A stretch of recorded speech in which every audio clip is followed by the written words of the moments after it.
ಹೆಸರು ರಮೇಶ್ ಅಂತ ಹೇಳ್ಬಿಟ್ಟು ಚಿಕ್ಕಬಳ್ಳಾಪುರ. ಈ 2 ದಿನ ಗೋಲ್ಡ್ ಕೋರ್ಸಲ್ಲಿ ಅನೇಕ ವಿಷಯಗಳ ನಾವು ಸುಮಾರು ಅಲ್ಲಿ ಕೇಳಿದ್ವಿ, ತಿಳ್ಕೊಂಡಿದ್ವಿ. ಮ್ಯೂಚುವಲ್ ಫಂಡ್ ಏನು, SIP ಅಂದ್ರೇನು, ಆಪ್ಷನ್ಸ್ ಅಂದ್ರೇನು, ಫ್ಯೂಚರ್ಸ್ ಅಂದ್ರೇನು, ಸ್ಟ್ರಾಟಜಿ ಯೂಸ್ ಮಾಡಬೇಕು, ಅದು ಇದು ಎಲ್ಲ ಕೇಳಿದ್ವಿ. ಸುಮಾರು ಎಲ್ಲ ಫ್ರೆಂಡ್ಸ್ ಅವರು ಇವರು ಹೇಳಿದರು. ಬಟ್ ಅದು ಹೆಂಗೆ ಅಪ್ಲೈ ಮಾಡಬೇಕು, ಹೆಂಗೆ ಸ್ಟಡಿ ಮಾಡಬೇಕು, ಫಂಡಮೆಂಟಲ್ ಅನಾಲಿಸಿಸ್ ಹೆಂಗೆ ಮಾಡಬೇಕು, ಟೆಕ್ನಿಕಲ್ ಅನಾಲಿಸಿಸ್ ಹೆಂಗೆ ಮಾಡಬೇಕು ಅಂತ ತುಂಬ ವಿವರವಾಗಿ ಎಲ್ರಿಗೂ ಅರ್ಥ ಆಗಂಗೆ ಹೇಳ್ಕೊಟ್ಟಿದ್ದಾರೆ ರಂಗಧಾಮ್ ಸರು. ಅವ್ರಿಗೆ ಈ ಒಂದು ಎಲ್ಲರ ಪರವಾಗಿ, ನಮ್ಮ ಟೀಮ್ ಎಲ್ಲರ ಪರವಾಗಿ ಅವ್ರಿಗೆ ಅಭಿನಂದನೆಗಳನ್ನು ಸಲ್ಲಿಸ್ತೇನೆ. ಮತ್ತು ಇದನ್ನು ಪ್ರಾಕ್ಟಿಕಲಾಗೆ ಇನ್ನೂ ಹೆಚ್ಚು ನಾವು ಉಪಯೋಗಿಸ್ಕೊಂಡು ಪ್ರಾಕ್ಟಿಕಲಾಗಿ ನಾವು ಮಾಡಿದ್ರೆ ಅದನ್ನು ಪರ್ಫೆಕ್ಟಾಗಿ ಮತ್ತು ಟ್ರೇಡ್ ಮಾಡೋದಕ್ಕೆ ಅನುಕೂಲ ಆಗುತ್ತೆ. ನಾವು ಟ್ರೇಡ್ ಮಾಡೋ ಅಂಥ ಲೆವೆಲ್ಗೆ ನಮಗೆ ಟ್ರೈ ಮಾಡಿದ್ದಾರೆ. ನಮಗೇನು ಗೊತ್ತಿರಲ್ಲ, ಝೀರೋ ಇದ್ವಿ. ಹೆಂಗೆ ಟ್ರೇಡ್ ಮಾಡಬೇಕು, ಹೆಂಗೆ ಕ್ಯಾಂಡಲ್ ಅಂದ್ರೇನು, ಆ ಕ್ಯಾಂಡಲ್ ಟೈಪ್ಸ್ ಯಾವ್ಯಾವ ಥರ ಇರುತ್ತೆ ಅದೇನೂ ಗೊತ್ತಿರಲ್ಲ. ಸರು ಅದು ಹೇಳ್ಕೊಟ್ಟ ಮೇಲೆ ನಮಗೆ ಅದ್ರ ಮೇಲೆ ತುಂಬ ಒಂದು ಓಲ್ಡಿಂಗ್ ಬಂದಿದೆ.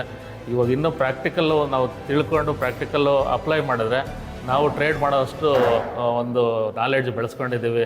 ಅದು ಅವರ ರಂಗಧಾಮ್ ಸರ್ ಅವರ ಒಂದು ನಾಲೆಡ್ಜನ್ನು ನಮಗೆ ಶೇರ್ ಮಾಡಿದ್ದಾರೆ. ಅವ್ರಿಗೆ ಅಭಿನಂದನೆಗಳನ್ನ ಸಲ್ಲಿಸ್ತೀನಿ. Thank you. ಹಾಯ್, ನಾನು ವೆಂಕಟ್. ನಾನು ಗೌರಿಬಿದನೂರಿಂದ ಬರ್ತಾಯಿದ್ದೀನಿ. ಸ್ಟಾಕ್ ಮಾರ್ಕೆಟ್ ಕಲಿಬೇಕು ಅಂತ ತುಂಬ ಆಸಕ್ತಿ ಇರ್ತಾಯಿತ್ತು. ಯಾಕಂತಂದರೆ ಮೊದಲೆಲ್ಲ ನೋಡ್ಕೊತಾ ಇದ್ವಿ, ಆ ಪೇಪರಲ್ಲಿ ನೋಡಿದಾಗೆಲ್ಲ ಸೆನ್ಸೆಕ್ಸ್ ಇಷ್ಟು ಪಾಯಿಂಟು, ನಿಫ್ಟಿ ಇಷ್ಟು ಪಾಯಿಂಟು ಅಂತ.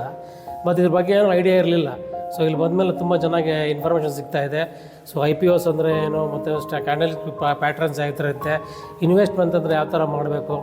ಮತ್ತು ಆಮೇಲಕ್ಕೆ ಇದರಲ್ಲಿ F&O ತುಂಬ ಜನ ಹೊರಗಡೆ ಎಲ್ಲ ಕೇಳಿಸ್ಕೊತಾ ಇದ್ವಿ, ಶೇರ್ ಮಾರ್ಕೆಟ್ ಅಂದರೆ ಜೂಜದು ಅಂತ ಹೇಳ್ಬಿಟ್ಟು ಅಂತ.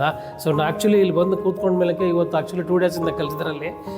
ಇದು ಮ್ಯಾಜಿಕ್ನ ಕ್ರಿಯೇಟ್ ಮಾಡೋವಂಥ ಒಂದು ಸ್ಥಳ ಅಂದರೆ ಹೇಳೋಕ್ಕೆ ತಪ್ಪಾಗಲಾರ್ದು. ಯಾಕೆ ಅಂತಂದರೆ ತುಂಬ ಜನ ಹೊರಗಡೆ ನೋಡಿದ್ದೇ ಬೇರೆ, ಮಾತಾಡ್ತಾ ಇರೋದೇ ಬೇರೆ. ಇಲ್ಲಿ ಬಂದು ಕಲಿತ್ರೆ 100% ಆಗಿ ನಾವು ಸೇಫರ್ ಸೈಡಲ್ಲಿ ನಾವು ಯಾವ ಥರ ಇನ್ವೆಸ್ಟ್ ಮಾಡೋದು ಗೊತ್ತಾಯಿತು.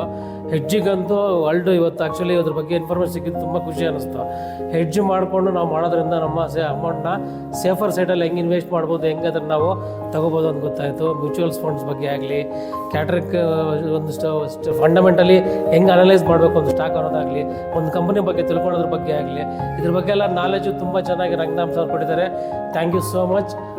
Thanks to TD academy. Satyaprasad ಅಂತ TD ಅಕಾಡೆಮಿನಲ್ಲಿ ತುಂಬ ಎಕ್ಸಲೆಂಟಾಗಿ ಹೇಳ್ತಾರೆ. ಅದರಲ್ಲೂ ರಂಗಧಾಮ್ ಅವರು ತುಂಬ ಚೆನ್ನಾಗಿ ಹೇಳಿದರು. Fundamental analysis, step by step ಯಾವ ರೀತಿ ಇದು ಮಾಡ್ಕೋಬೇಕು ಅಂತ, ಟೆಕ್ನಿಕಲ್ ಅನಾಲಿಸಿಸು, ಇದನ್ನು ಯಾವ ರೀತಿ ನಾವು ಟ್ರೇಡಲ್ಲಿ ಮಾಡಬೇಕು ಅಂತ ಪ್ರತಿಯೊಂದು ಸಹ ಯಾವ ವೆಬ್ಸೈಟಲ್ಲಿ ಏನೇನು ನಾವು ಕರೆಕ್ಟಾಗಿ ನೋಡಬೇಕು ಅಂತೇಳಿ ವಿವರವಾಗಿ ಹೇಳಿದ್ರು.